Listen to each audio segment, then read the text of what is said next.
অঞ্জু ঘোষের বাংলা ছবির সম্পূর্ণ তালিকা। হ্যালো বন্ধুরা, শর্ট বাই চ্যানেলে আপনাদের স্বাগতম।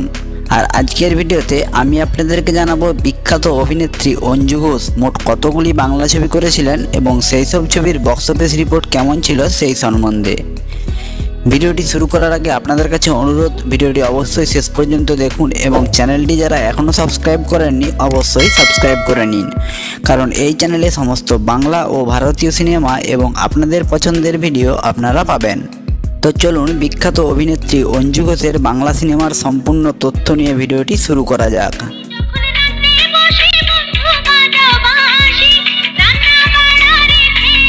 তো বিখ্যাত অভিনেত্রী অঞ্জু ঘোষের প্রথম মুক্তিপ্রাপ্ত ছবি ছিল বেদের মেয়ে জ্যোৎস্না। 1991 সালে 1 ফেব্রুয়ারি বেদের মেয়ে জ্যোৎস্না ছবিটি মুক্তি পায়।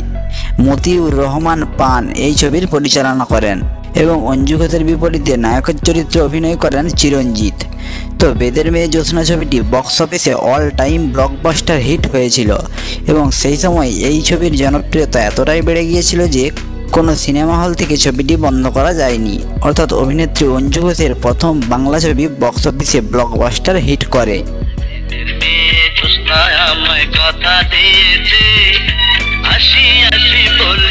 এরপরে অঞ্জু ঘোষের মুক্তিপ্রাপ্ত ছবিটি হলো বেদিনীর প্রেম। 1992 সালে 2রা অক্টোবর বেদিনীর প্রেম ছবিটি মুক্তি পায়। স্বপন সাহা ছিলেন এই ছবির পরিচালক এবং চিরঞ্জিত এই ছবিতেও অঞ্জু ঘোষের নায়কের চরিত্রে অভিনয় করেন এবং বক্স অফিসে বেদিনীর প্রেম ছবিটি এভারেজ লাভ করেছিল। এর পরের মুক্তিপ্রাপ্ত ছবিটি হলো রাজার মেয়ে পারুল। 1993 সালে 4ই জুন রাজার মেয়ে পারুল ছবিটি মুক্তি পায়।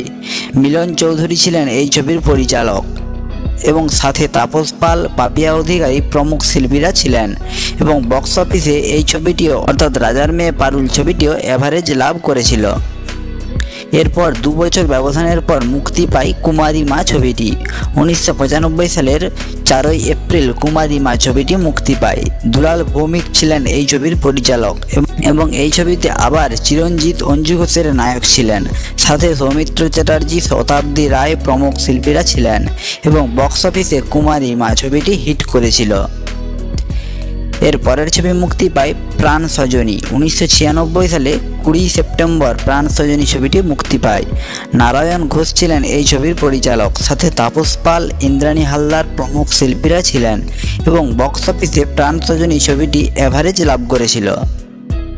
এর পরের ছবিটি মুক্তি পায় আদরের বোন। 1997 সালে 3রা জানুয়ারি আদরের বোন ছবিটি মুক্তি পায়।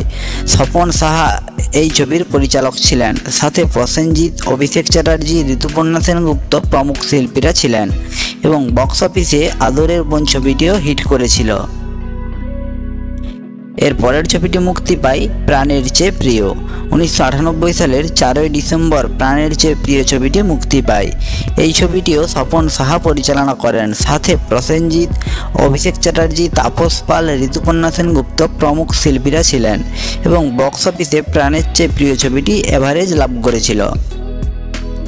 এর পরের মুক্তিপ্রাপ্ত ছবিটি হলো কালী আমার মা। 1999 সালে 12ই ফেব্রুয়ারি কালী আমার মা ছবিটি মুক্তি পায়।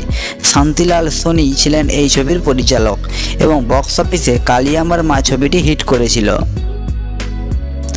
এর পরের ছবি মুক্তি পায় কাঞ্চনমালা। 1999 সালে 15ই অক্টোবর কাঞ্চনমালা ছবিটি মুক্তি পায়। স্বপন সাহা এই ছবির পরিচালনা করেন এবং বাংলাদেশের ওমর সানি ছিলেন এই ছবির নায়ক, সাথে সৌমিত্র চ্যাটার্জি, শুভেন্দু চ্যাটার্জি প্রমুখ শিল্পীরা ছিলেন, কিন্তু বক্স অফিসে কাঞ্চনমালা ছবিটি চলেনি, ফ্লপ করেছিল। এর পরের মুক্তিপ্রাপ্ত ছবিটি হলো গরিবের সম্মান। 2000 সালে 21শে জানুয়ারি গরিবের সম্মান ছবিটি মুক্তি পায়। স্বপন সাহা এই ছবির পরিচালনা করেন এবং এই ছবিতেও বাংলাদেশের ওমর সানি ছিলেন, সাথে ঋতুপর্ণা সেনগুপ্ত, শ্রীলেখা মিত্র, সৌমিত্র চ্যাটার্জি প্রমুখ শিল্পীরা ছিলেন এবং বক্স অফিসে গরিবের সম্মান ছবিটি এভারেজ লাভ করেছিল। এর পরের আরেকটি মুক্তিপ্রাপ্ত ছবি হলো দিদি আমার মা। 2000 সালে 18ই ফেব্রুয়ারি দিদি আমার মা ছবিটি মুক্তি পায়। সারথী এই ছবির পরিচালনা করেন, সাথে অভিষেক চ্যাটার্জি, শতাব্দী রায়, সব্যসাচী চক্রবর্তী প্রমুখ শিল্পীরা ছিলেন, কিন্তু বক্স অফিসে দিদি আমার মা ছবিটি চলেনি, ফ্লপ করেছিল। এর পরের ছবি মুক্তি পায় ত্রিশূল। 2000 সালে 14ই জুলাই ত্রিশূল ছবিটি মুক্তি পায়। সুভাষ সেন এই ছবির পরিচালনা করেন, সাথে প্রসেনজিৎ, চিরঞ্জিত, শতাব্দী রায় প্রমুখ শিল্পীরা ছিলেন এবং বক্স অফিসে ত্রিশূল ছবিটি এভারেজ লাভ করেছিল। এর পরের ছবি মুক্তি পায় এই ঘর এই সংসার। 2000 সালে 18ই আগস্ট এই ঘর এই সংসার ছবিটি মুক্তি পায়। স্বপন সাহা ছিলেন এই ছবির পরিচালক, সাথে প্রসেনজিৎ, তাপস পাল, ঋতুপর্ণা সেনগুপ্ত প্রমুখ শিল্পীরা ছিলেন এবং বক্স অফিসে এই ঘর এই সংসার ছবিটি হিট করেছিল। এর পরের ছবি মুক্তি পায় স্ত্রীর মর্যাদা। প্রায় 2 বছর ব্যবধানের পর 2002 সালে স্ত্রীর মর্যাদা ছবিটি মুক্তি পায়। স্বপন সাহা ছিলেন এই ছবির পরিচালক, সাথে প্রসেনজিৎ, ঋতুপর্ণা, রঞ্জিত মল্লিক প্রমুখ শিল্পীরা ছিলেন, কিন্তু বক্স অফিসে স্ত্রীর মর্যাদা ছবিটি চলেনি, ফ্লপ করেছিল। তো এই স্ত্রীর মর্যাদা ছবিটি ছিল অঞ্জু ঘোষের শেষ বাংলা সিনেমা। তো অঞ্জু ঘোষের যদি একটি ক্যারিয়ার সামারি করা যায় তাহলে দেখা যাবে যে তিনি মোট 14টি বাংলা সিনেমাতে অভিনয় করেছিলেন। এর মধ্যে ব্লকবাস্টার ছবি হয়েছিল 1টি, হিট ছবি হয়েছিল 4টি, এভারেজ ছবি হয়েছিল 6টি এবং ফ্লপ ছবি হয়েছিল 3টি। তো এই ছিল অঞ্জু ঘোষের বাংলা সিনেমার সম্পূর্ণ তালিকা ও তথ্য নিয়ে একটি ভিডিও। আশা করি ভিডিওটি আপনাদের ভালো লেগেছে। ভালো লাগলে অবশ্যই একটা লাইক করবেন এবং চ্যানেলটি সাবস্ক্রাইব করে রাখবেন পরবর্তী ভিডিও পাওয়ার জন্য, এবং আপনাদের পছন্দের কোনো ভিডিও পাওয়ার জন্য অবশ্যই কমেন্ট করে জানাবেন। ফিরে আসবো পরের ভিডিও নিয়ে। ধন্যবাদ।